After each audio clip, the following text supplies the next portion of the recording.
자, 축복합니다. 네, 또 곧 군입대할 또 청년도 있고, 네, 좋습니다. 우리 한번 구호 한번 외쳐볼까요? 하루 10분 말씀 보고 하루 10분 기도할 때 인생이 변화됩니다. 아멘. 오늘 인생이 건축가 되시는 하나님이라는 제목으로 말씀을 전하겠습니다. 각 나라에 가보면 랜드마크가 있잖아요, 그죠? 서울의 랜드마크는 뭐죠? 롯데월드, 그죠? 놀이동산, 그죠? 롯데월드 옆에 뭐가 있죠? 또 롯데타워도 있잖아요, 그죠?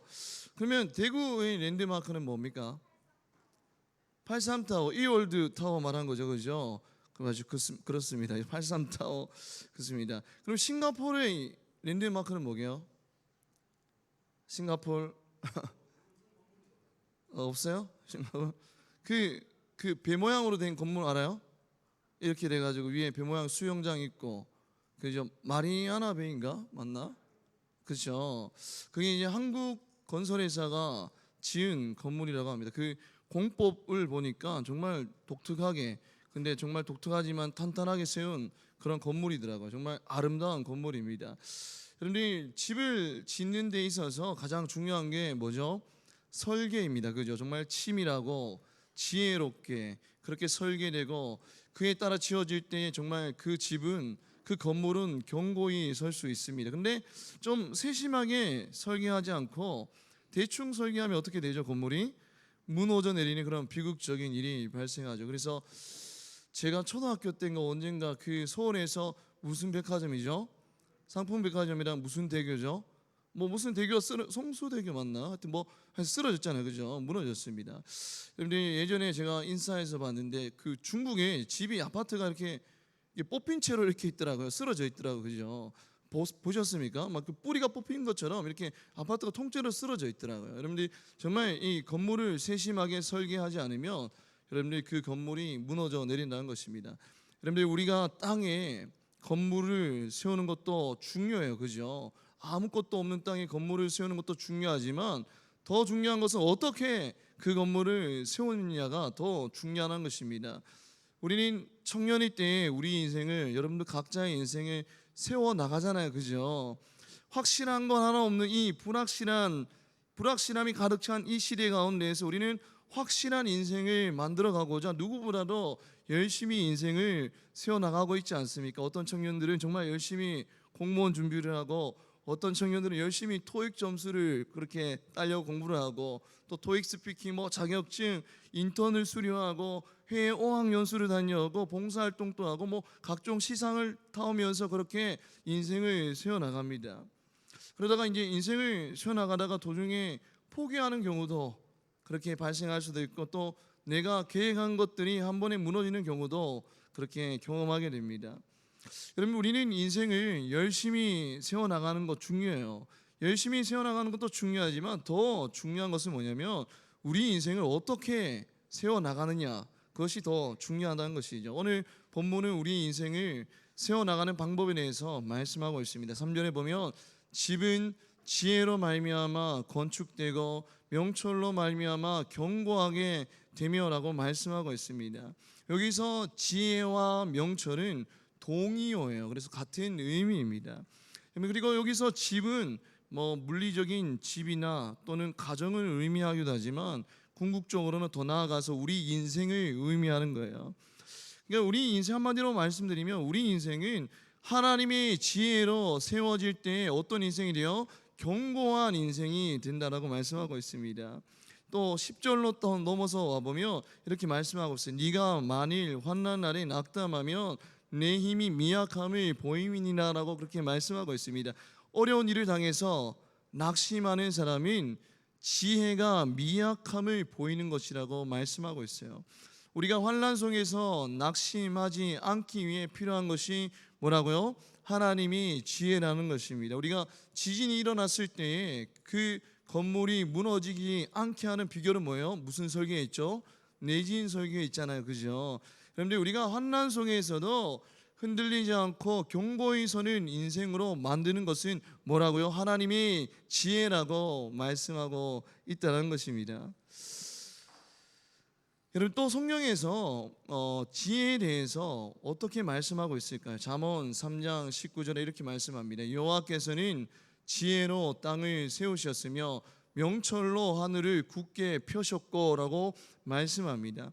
그 전능하신 하나님께서 이 모든 세상을 무엇으로 창조하셨다고요? 지혜로 창조하셨다라고 말씀하고 있습니다. 그렇기 때문에 이 세상 가운데 있는 우리 인생 또한 하나님이 지혜로 세워나가기를 원하신다는 거예요. 하나님께서 이 하나님이 지혜로 우리 인생을 그렇게 세워나갈 때에 어떤 인생이 된다고요? 흔들림 없는 견고한 인생이 된다고 말씀하고 있다는 것입니다. 그리고 또 시편 127편에서도 인생이라는 집을 우리가 어떻게 세워나가야 하는지에 대해서 좀 더 구체적으로 말씀하고 있어요. 시편 127편 1절에서 2절 우리 한번 읽어볼까요? 시작. 여호와께서 집을 세우지 아니하시면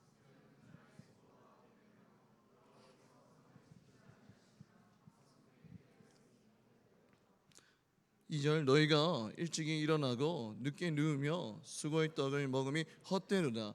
그러므로 여호와께서 그의 사랑하시는 자에게 잠을 주시는도다 라고 말씀하고 있습니다. 여기서 세 번 반복적인 고백이 있어요. 1절에서 2절 보면 그것이 뭐죠? 혹시 찾은 청년이 있습니까? 세 번 반복적으로 나오는 고백이 있습니다. 그것이 뭐죠?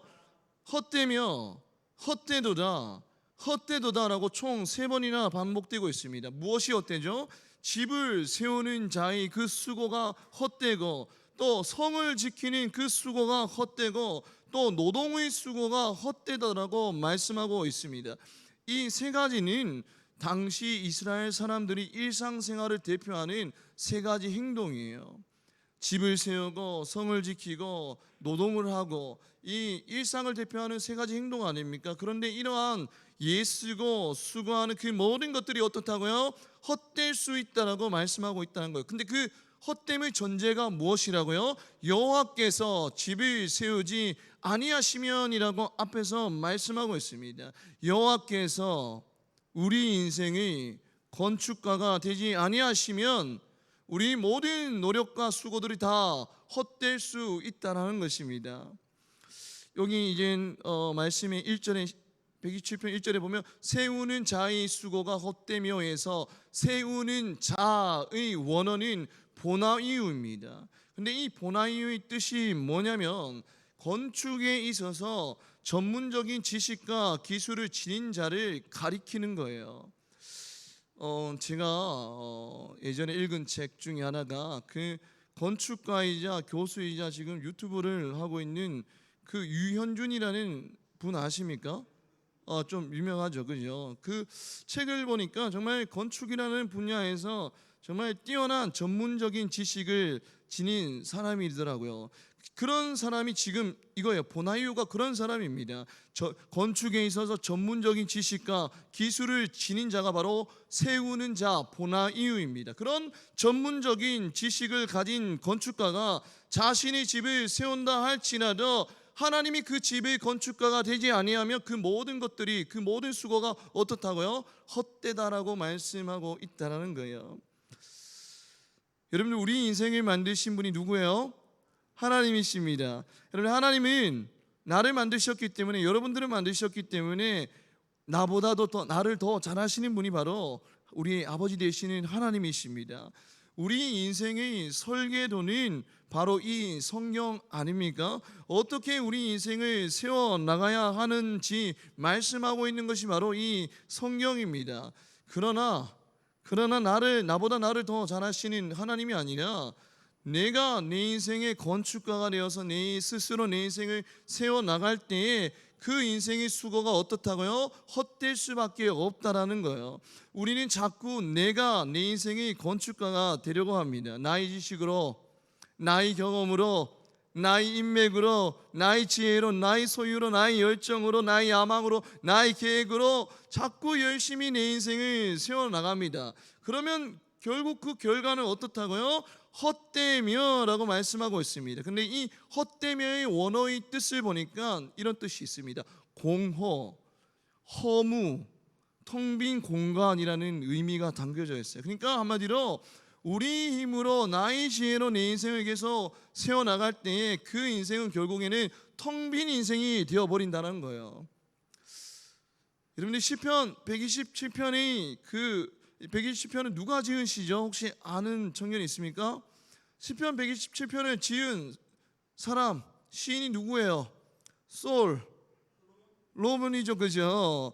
여러분, 솔로몬이 시인입니다. 여러분, 세상 물정 모르는 사람이 이런 말을 하면 좀 납득이 안 갈 수가 있어요. 네가 뭘 안다고 이런 말을 하니? 네가 인생에 대해서 뭘 안다고 이런 말을 하니? 인생 좀 더 살고 이런 말 해요라고 우리는 반박할 수가 있죠. 그러나 솔로몬은 최소한 우리보다 더 많은 경험을 한 사람 아닙니까? 솔로몬은 모든 것들을 경험한 사람 아닙니까? 누릴 것 다 누려본 사람이 바로 솔로몬입니다. 솔로몬이 노년에 쓴 그 책이 뭐죠? 전도서 아닙니까? 그 전도서에서 누릴 것 다 누리고 하는 말이 뭡니까? 너무 좋다, 너무 행복하다, 이 모든 소유와 쾌락이 나를 행복하게 하였다라고 한 것이 아니라 뭐라고 고백하고 있죠? 헛되고 또 헛되도다라고 그렇게 고백하고 있지 않습니까? 하나님 없이 누린 그 모든 것들이 다 어떻다고요? 헛되도다라고 그렇게 고백하고 있다는 것입니다. 텅 빈 인생 같다라고 그렇게 전도서에서 고백했다라는 거예요. 여러분들, 전도서의 주제가 뭐죠? 인간은 자기 성취를 위해서 줄기차게 그렇게 달려가지만 결국 공허함만을 발견하게 된다는 거예요.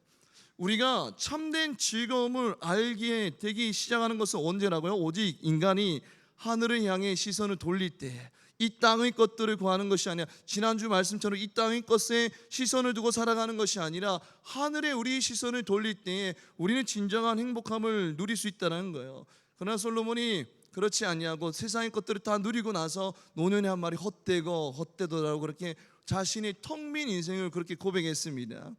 127편, 사실 시편 127편 2절로 들어가면 수고의 떡을 먹음이 헛되도다 해서, 수고의 떡은 뭐냐면, 수고의 떡에서 수고의 원형은 뭐냐면, 원형은 애체부입니다. 근데 이 애체부의 뜻이 뭐냐면 슬픔과 고난과 고통이라는 뜻이 담겨져 있어요. 그러니까 한마디로 이 수고의 떡은 뭐냐면 고난 가운데에서, 고통 가운데서 얻은 눈물겨운 떡을 의미하는 거예요. 얼마나 귀한 떡입니까? 요즘 말로 표현하면 피땀 흘려가면서, 눈물 흘려가면서 번 돈이에요. 그것이 어떻다고요? 헛된 것이 된다라고 말씀하고 있다는 것입니다. 여러분, 하나님이 우리 인생의, 나의 인생의 건축가가 되지 아니하시면 눈물겹도록 수고해도 헛된 인생, 텅 빈 인생, 허무한 인생이 된다는 거예요. 여러분들, 열심히 일해서 정말 쇠가 빠지게 일해가지고 목표를 달성했다 할지라도 마음이 너무 허무해요. 텅 빈 느낌이 듭니다. 내가 그렇게 간절히 바랐고 원했던 그 목표를 달성했는데 행복할 줄 알았는데 그 마음 가운데 뭐가 밀려오죠? 너무 텅 빈 마음, 허무한 마음이 밀려온다는 것입니다. 전혀 행복하지 않다는 것입니다. 여러분, 우리 인생을 한번 돌아볼까요? 열심히 아등바등 살아가면서 내 힘으로, 내 지식과 경험으로 내 인생을 그렇게 열심히 세워나가지만 알고 보니 눈물겹도록 수고해도 텅 빈 인생을 향해 그렇게 달려가고 있지는 않습니까?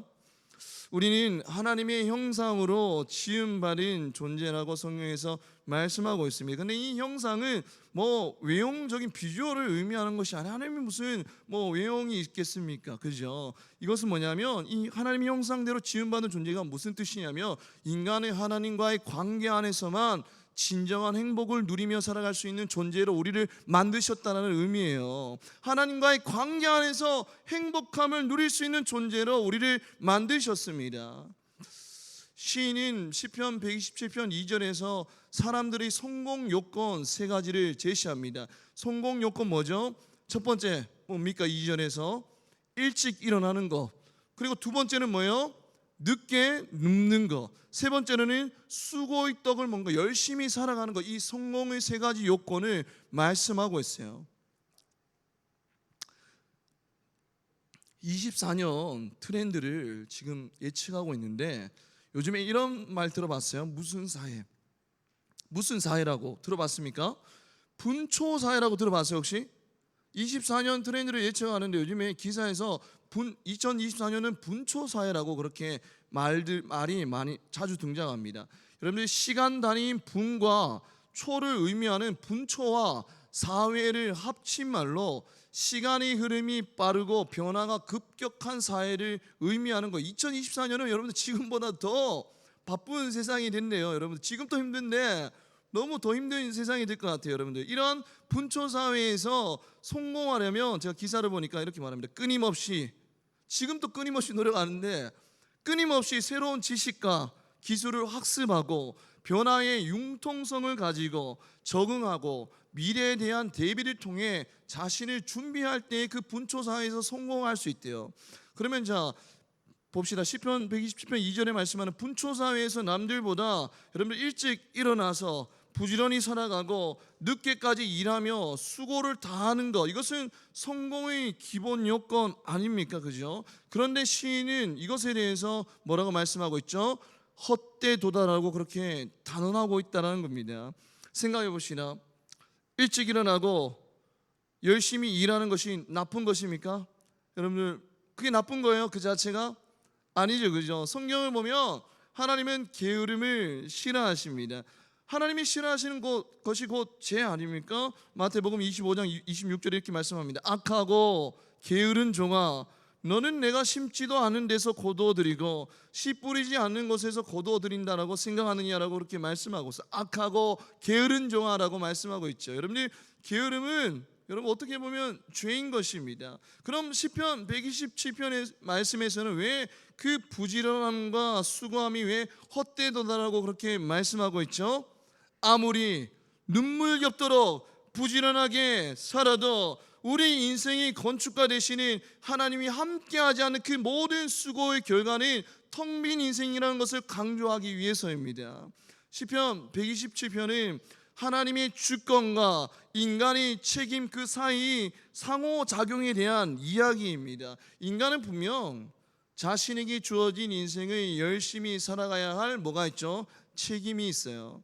여러분들 세월을 낭비하면 안 됩니다. 세월을 아끼라 때가 악하니라라고 말씀하고 있지 않습니까?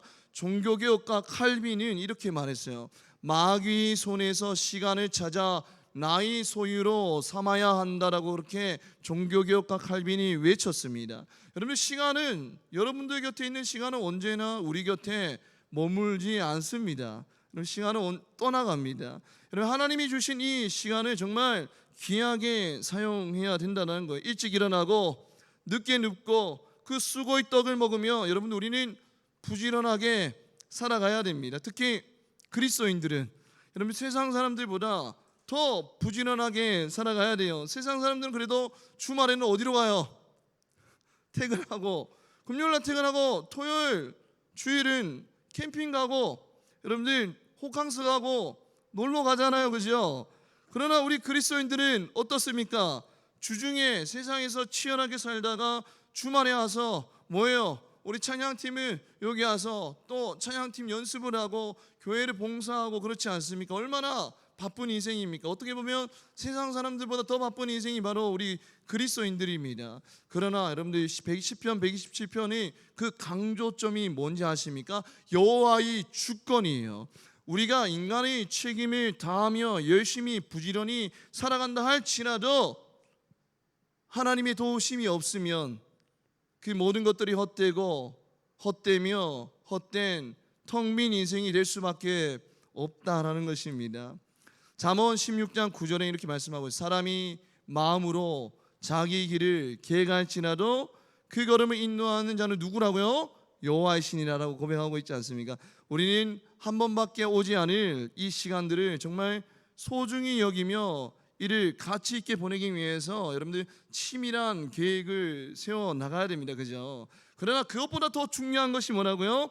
자신의 걸음을 인도하시는 여호와의 절대 주권을 인정하는 것입니다. 내가 아무리 열심히 살아간다 할지라도 하나님이 막으시면 아무것도 할 수 없는 그런 텅 빈 인생이지만, 비록 내가 연약하다 할지라도 하나님이 나와 함께 하시면 주 안에서 모든 것들을 할 수 있는 존재가 바로 우리 인생 아닙니까? 우리 인생의 주권은 누구에게 있어요? 나에게 있는 것이 아니라 여호와께 있음을 계속해서 말씀하고 있다는 것입니다. 나이키 회사가 슬로건이 뭐예요? Just do it이죠, 그죠? 그 뜻이 뭐죠? 그냥 해. 다른 말로 말하면 도전해라는 그런 뜻입니다. 인간의 무한한 가능성을 강조하죠, 그죠? 네가 주인이 되어서 네 인생을 열정적으로 세워나가라라는 그런 뜻이 될 수 있습니다. 그러나 그리스도인에게는 just do it이 아니라 뭐가 돼야 되죠? Jesus do it이 돼야 됩니다. 주님이 세우시는 인생, 주님이 나의 건축가가 되시는 그런 인생이 되어야 된다는 것입니다. 창세기 11장에 보면 사람들이 쇠가 빠지게 뭐를 세워요? 무슨 탑을 세웁니까? 바벨탑을 세워나가죠. 자, 성과 대를 쌓아서 꼭대기에 하늘에 닿게까지 하여서 우리 이름을 내고 온 지면에 흩어짐을 면하자라고 하면서, 여러분들 그 옛날에 기가 막힌 아이디로 뼈 빠지게 수고하면서 하늘에까지 이를 높은 성을 쌓았지만 결국에는 그들의 결과는 어땠죠? 텅 빈 인생이 되어버렸습니다. 하나님이 그들의 언어를 혼잡게 하며 뿔뿔이 흩어지게 하시는 그 바람에 모든 것들이 다 헛되게 되었습니다. 그러면 우리가 이렇게 생각할 수 있죠. 그들이 게을렀습니까? 여러분들 그들이 수고를 하지 않았나요? 아닙니다. 그들은 일찍 일어나고 늦게 누우면서 정말 열심히 탑을 쌓아 나갔을 것입니다. 그런데 그들은 결국에는 흩어짐을 당했고 한순간에 허무하고 텅 빈 인생이 되어버렸습니다. 왜죠? 하나님이 건축가가 되지 아니하시고 그들이 건축가가 되었기 때문이에요.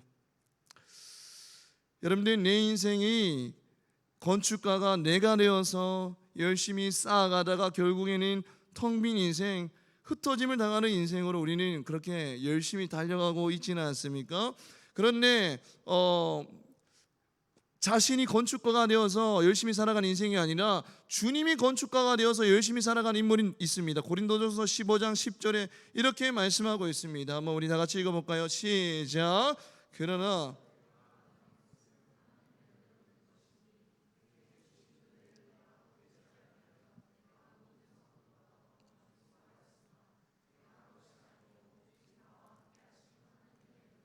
내가 모든 사도보다 더 많이 어떻게 했다고요? 수고했대요. 그죠? 수고하였으나 내가 아니요 오직 나와 함께 하신 뭐라고요? 하나님의 은혜로다라고 고백하고 있습니다. 그런데 바울은 1차 전도 여행부터 3차 전도 여행까지 눈물겹도록 수고했어요. 누구보다도 수고한 사람입니다. 그런데 그 모든 것들이 텅 빈 헛된 수고가 아니라 은혜인 것은 그 이유가 뭐죠? 오직 나와 함께 하신 하나님의 은혜로다라고 고백하고 있습니다. 하나님이 내 인생의 건축가가 되셔서 하나님이 나와 함께 하셨기 때문에 라고 그렇게 고백하고 지금 찬양하고 있지 않습니까?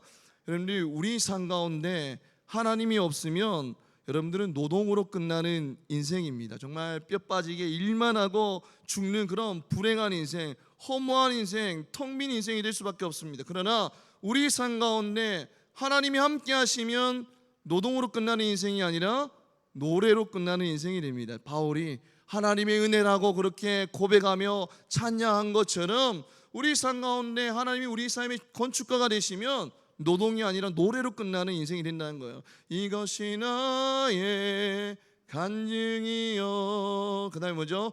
이것이 나의 찬송이세, 나 사는 동안 끊임없이 구주를 찬송하리로다. 이 고백을 할 수 있는 사람은 내 인생의 주인이 내가 아니라 주님이 되었을 때 이런 고백을 할 수 있다는 거예요. 주님이 내 인생의 건축가가 된 사람만이 이런 고백을 할 수 있다는 것입니다. 하나님이 하셨습니다. 모든 것들이 하나님의 은혜입니다. 하나님 홀로 영광 받아 주옵소서라고 고백할 수 있다는 것입니다. 여러분들, 성령에서 그리스도를 무엇이라고 말씀할까요? 고린도전서 1장 24절 말씀에 이렇게 말하고 있습니다. 읽어볼까요? 시작. 오직 부르심을 받은 자들에게는 유대인이나 헬라인이나 그리스도는 하나님의 능력이요 하나님의 지혜니라 라고 말씀하고 있습니다. 곧 예수 그리스도는 일꼴 뭐라고요? 하나님의 지혜인 거예요. 그렇기 때문에 우리의 인생은 지혜 대신 예수 그리스도에 의해서 건축되어야 된다는 것입니다. 그런데 마태복음 16장 16절에서 18절에 보면 여러분들 베드로가 말하죠. 주는 그리스도시요 살아계신 하나님의 아들이다라고 그렇게 고백을 합니다. 그러니까 18절에서 예수님께서 뭐라고 말씀하시죠?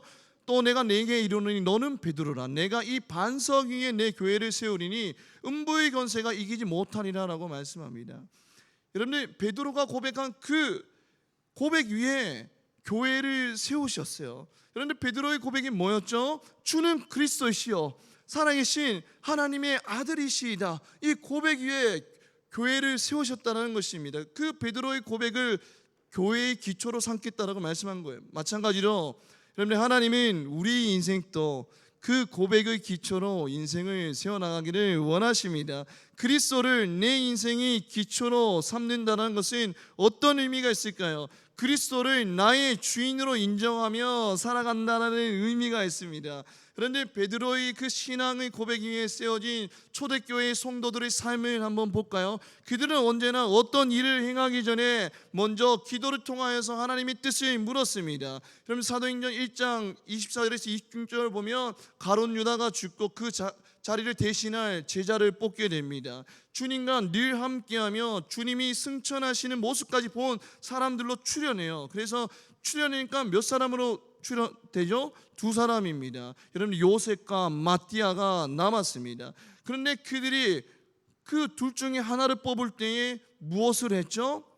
기도를 하고 제비를 뽑았다라고 말씀하고 있습니다. 여러분들 그냥 민주주의를 통해서 여러분들 다수결을 통해서 충분히 뽑을 수 있잖아요, 그죠? 그러나 그들은 그럼에도 불구하고 기도 위에 사람을 뽑았습니다. 왜죠? 초대교회는 그리스도를 나의 주인으로 인정하는 그 고백 위에 세워졌기 때문입니다. 삶의 중요한 선택마다 순간순간마다 주님의 뜻을 구하고 주님의 도우심을 구하는 것, 그것이 바로 주님이 주인 되심을 인정하는 것이요 주님이 나의 건축가가 되심을 인정하는 것입니다. 여러분 때로는 우리 인생 가운데 선택의 순간이 찾아올 때가 있습니다. A를 선택해야 될지 B를 선택해야 될지. 여러분 때로는 하나님이 둘 중에 하나를 선택하기를 원하실 때도 있어요. 그 예가 뭐죠? 바울이 선교 여행 때 여러분 바울은 선택했습니다. 아시아 지역에서 내가 더욱더 전도를 해야 되겠다라고 그 선택을 하고 거기서 이제 전도를 열심히 하려고 하는데, 그런데 하나님의 선택은 아시아가 아니라 어디였어요? 마게도냐였습니다. 그래서 마게도냐에 가서 복음을 전하는 것이었습니다. 그래서 성령님께서 바울에게 환상을 통해서 마게도냐로 가게 하셨습니다. 때로는 하나님이 A를 원하실 때가 있다는 것입니다. 그러나 때로는 여러분들이 우리가 A를 선택하냐 B를 선택하냐 C를 선택하냐 하나님 보시기에 그렇게 중요하지 않을 때가 있어요. 하나님은 A를 선택하든지 B를 선택하든지 C를 선택하든지 충분히 축복해 주실 수 있는 능력의 하나님이십니다. 그럼 하나님은 그 가운데에서 선택의 상황 가운데서 우리 가운데 무엇을 중요하게 여기신지 아십니까? 우리의 중심을 보시는 하나님이세요. 그 선택의 상황 가운데서 얼마나 주님의 뜻을 구하고 주님의 도우심을 간절히 구하는가, 그 마음을 귀히 보시는 하나님이십니다. 네가 나를 얼마나 네 인생의 주인으로 인정하며 나를 간절히 찾고 있는가, 네가 얼마나 네 인생의 건축가로 나를 인정하는가, 그 마음을 귀히 보시는 하나님이시라는 것입니다. 그리고 그 마음을 보시고 뭐 A를 선택하든지 B를 선택하든지 무엇을 선택하든지 어디로 가든지 축복해 주시는 분이 바로 우리 하나님이십니다. 여러분들은 날마다 주님을 나의 주인이요 내 인생의 건축가로 인정하면서 날마다 주님을 찾고 주님의 도우심을 간절히 구하고 있습니까? 그것이 오늘 바로 3절에서 말하는, 오늘 잠언 3절에서 말하는 그 어떤 고난이 와도 흔들리지 않는 하나님의 지혜로 견고하게 세워지는 인생이라는 것입니다. 여러분 이 땅 가운데 살아갈 때에도 주님이 나의 건축가 되심을 인정하며 날마다 주님께 도우심을 구하며 주님의 뜻을 구할 때에 하나님의 지혜로 견고하게 세워지는 믿음의 인생 되기를 주님의 이름으로 축복합니다. 아멘. 이 시간 우리 다 같이 찬양하며 나아가겠습니다.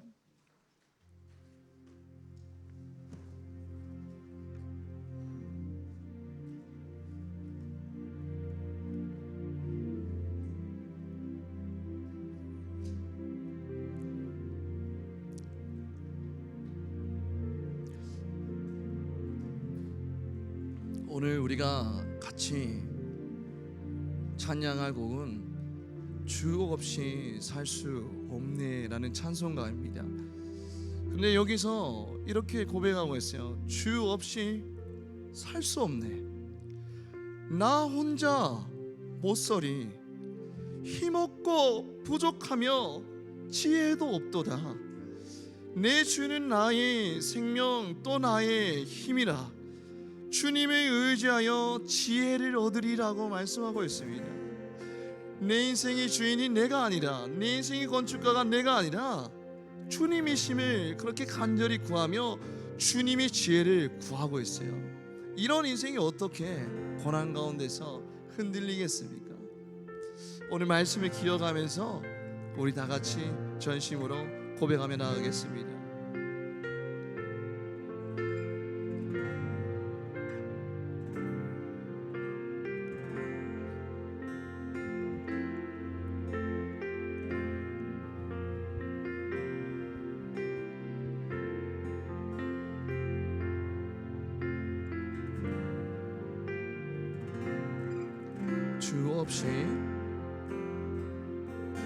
주 없이 살 수 없네. 죄인의 그 주여 그 귀한 보배 피로 날 구속하소서.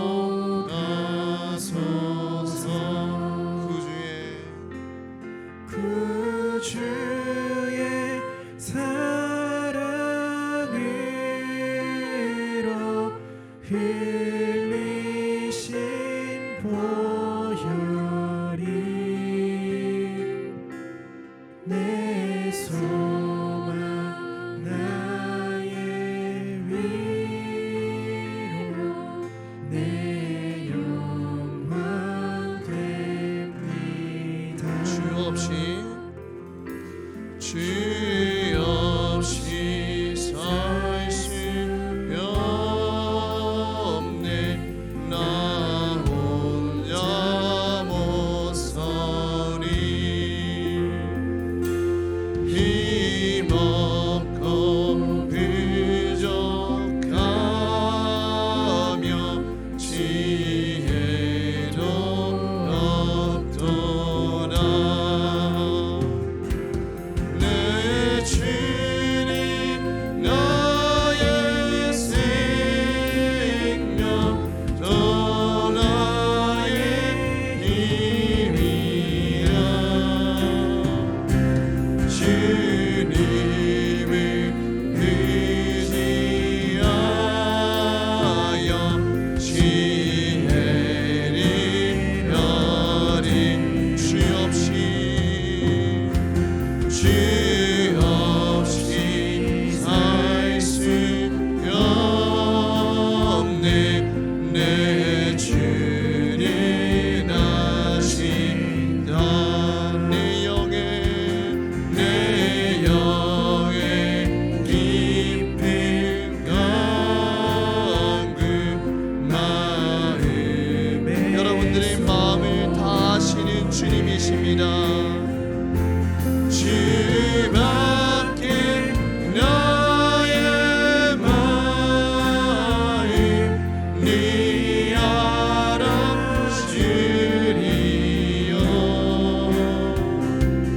내 마음 위로하사 평온케 하시네. 마지막으로 주 없이 살 수 없네.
더 이상 죄로 물든 옛 사람이 아니라 예수와 십자가에 못 박혀 죽고 예수와 함께 다시 살아난 새 사람이 되었습니다.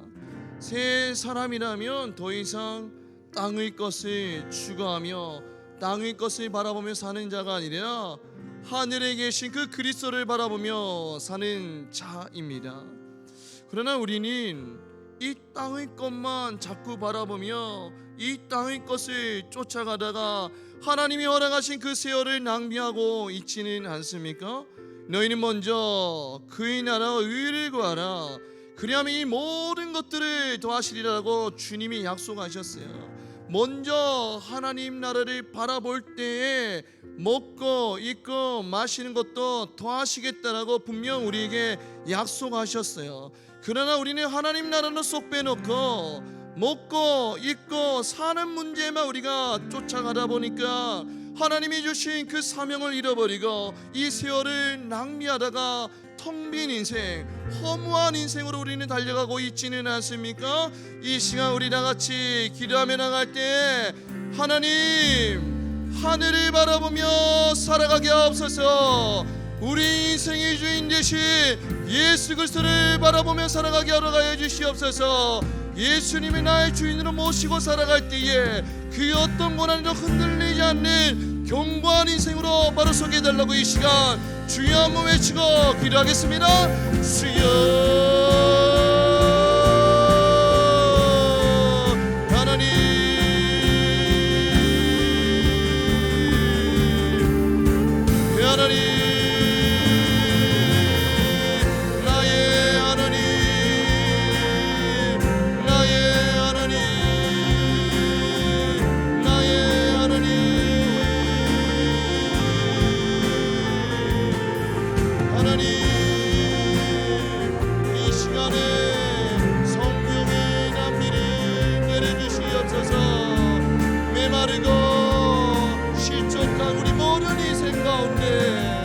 하나님 나라를 꿈꾸게 열어가여 주시옵소서. 하나님 이 땅의 것만 바라보며 살다가 하나님 우리는 지치고 쓰러지고 낭망할 때가 많습니다. 하나님 간절히 소망하며 나아갑니다. 너희는 먼저 그의 나라 의를 구하라. 그리하면 이 모든 것들을 너에게 더하시리라고 말씀하신 그 주님의 약속을 우리의 약속으로 믿고 고백하며 주님이 나의 주인 되심을 고백하며 날마다 주인 되신 주님께 묻고 날마다 그 뜻을 쫓아가며 순종하는 하나님 그리스도인들이 될 수 있도록 주여 주여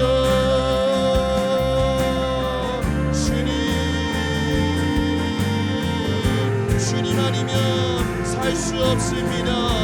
주님의 은혜가 아니면 주님이 우리를 붙들어 주시지 아니하면 하나님 고난 가운데에서 쓰러지고 자빠질 수밖에 없는 연약한 인생입니다.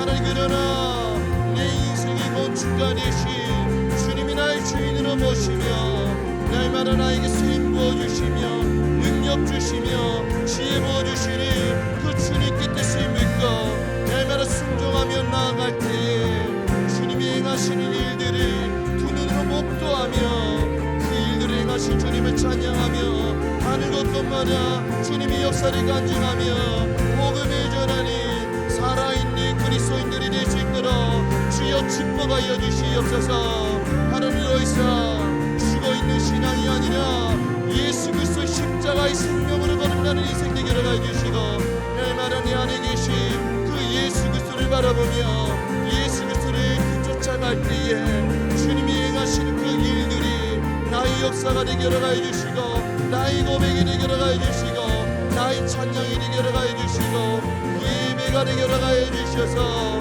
다른 곳곳마다 주님의 은혜를 전파하며 복음을 전하니 우리 모든 청년이 될 수 있도록 하나님 축복하여 주시옵소서.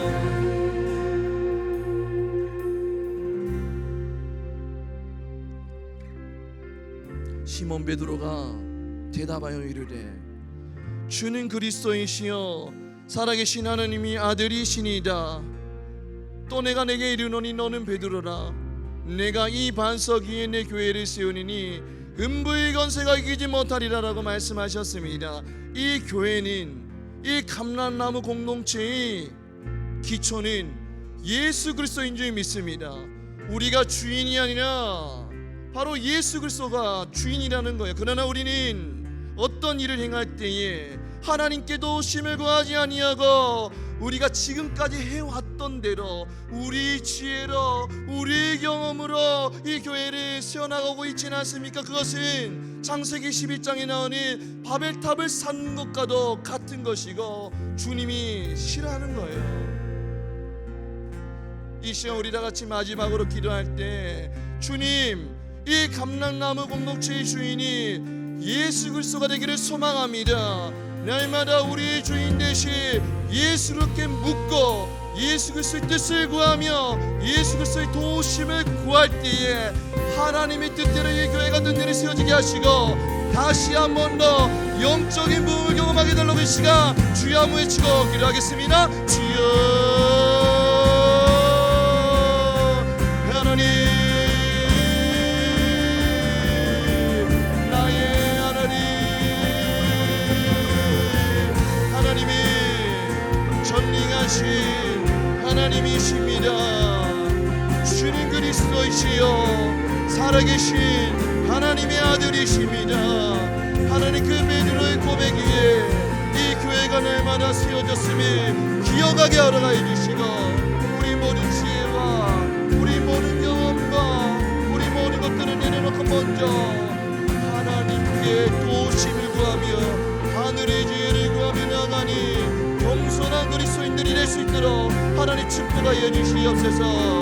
하나님, 이 교회의 주인이 사람이 아니면 깨닫게 하여 주시고 예수 그리스도 우리 교회의 주인 되시며 교회의 머리 되신 예수 그리스도께 묻고 나아갈 때에 이 교회가 다시 한 번 더 말씀과 기도로 든든히 세워지게 하여 주시고 성령님의 역사하심으로 말미암아 영적인 부흥을 경험하는 우리 감람나무 공동체 될 수 있도록 하나님 축복하여 주시옵소서. 이 폐역한 시대 가운데 모이기를 힘쓰지 않고 날마다 예배자들이 교회를 떠나고 있는 이 상황 가운데서도 우리는 날마다 우리 주인 대신 예수 그리스도를 찾으며 예수 그리스도께 묻고 예수 그리스도께 도우심을 구할 때에 날마다 하나님의 뜻대로 이 교회가 든든히 세워지게 하여 주시고 그 모든 것들이 끝났을 때 하나님이 하셨습니다.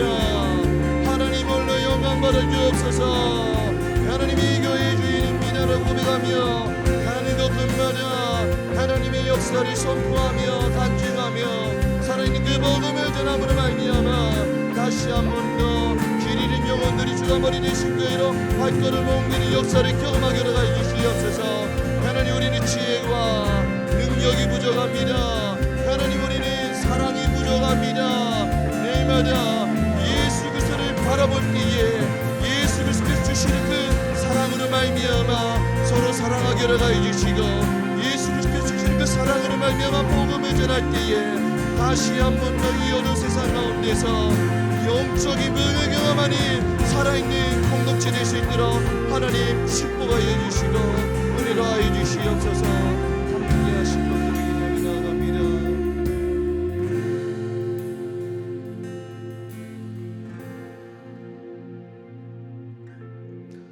오직 부르심을 받은 자들에게는 유대인이나 헬라인이나 그리스도는 하나님의 능력이요 하나님의 지혜니라 라는 말씀이 날마다 기억하게 하여 주시고 나의 지혜를 의지하며 내가 내 인생의 건축가가 되어서 내 인생을 세워나가다가 결국은 텅 빈 인생이 되는 것이 아니라 하나님의 지혜 대신 예수 그리스도를 나의 주인으로 모시고 예수를 그렇게 날마다 묻고 뜻을 구하며 도우심을 구할 때에 예수 그리스도께서 친히 우리 삶 가운데서 역사하시는 그 역사하심을 맛보는 우리 모든 청년들에게 열어가여 주시옵소서. 그리하여서 하나님, 내가 한 것이 아니라 하나님이 하셨습니다. 하나님 홀로 영광 받아 주옵소서 고백하며 날마다 가는 곳곳마다 그리스도의 역사를 고백하며 복음을 전하는 우리 감람나무 공동체 될 수 있도록 하나님 축복하여 주시옵소서. 하나님, 이 공동체의 주인은 우리가 아니라 예수 그리스도의 이름을 날마다 깨어 기억하게 하여 주시고,